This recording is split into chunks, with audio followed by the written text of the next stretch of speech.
And first of all, congratulations on being elected board chair. And I really look forward to working with you in that role for the next 3 years. And that's on top of 9 great years we've had working together so far. So you joined the board in 2015. Tell us a little bit about yourself and how you came to be interested in serving on the CPG board. Well, I'm not new to the Episcopal Church. I grew up in it, and my father was an Episcopal priest, and I had done every role before I went to college. I even joined the audit committee right out of college at some poor church. And they were not poor. Definitely good training. But I truly learned everything that I know about church life and governance in the Diocese of Southwest Florida on the diocesan staff, and very much enjoyed my time there learning from the congregations and helping us maneuver through those 12 years of challenges that came through. And you've been on the board for almost a decade, well, 9 years to be exact, and we've accomplished a lot and been through a lot in that time. We've been through the pandemic, we've been through volatile investment markets, we've been through the revision of our clergy pension plan, bringing lay people into our pension plans and our medical plans, just a lot.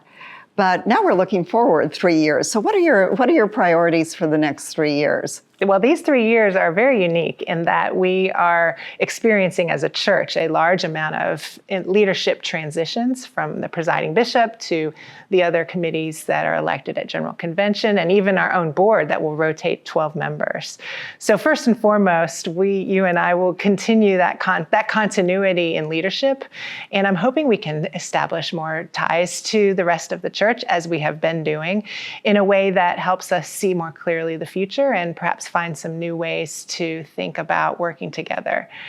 Secondly, it's a very fun time with the information that is available about ourselves, our leaders, our churches, the world, that there seems to me to be an age of information that can be helpful to study. The research department of CPG, the information that is faithfully deposited by all of our congregations through the parochial report process is very helpful to understand where we've come from, where we're going, and how we can support that and be more proactive to get out ahead of what changes are to come.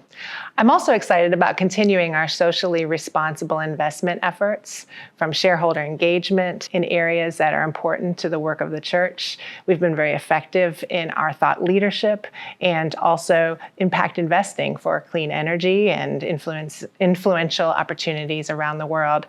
There's a lot of work that we can continue to do there, and I think will make a big difference. Yeah, it's exciting. Mary Kate, there is no way we would get everything done without the fine work of you and your staff at CPG.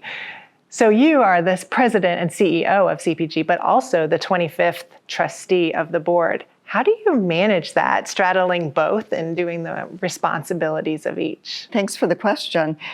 There's good reason that it's common for a CEO to sit on a corporate board, and that is to be able to create a smooth working relationship between management and the board, and also to bring that detailed knowledge of what's going on in the company to the board table. So they're not in the dark on the details.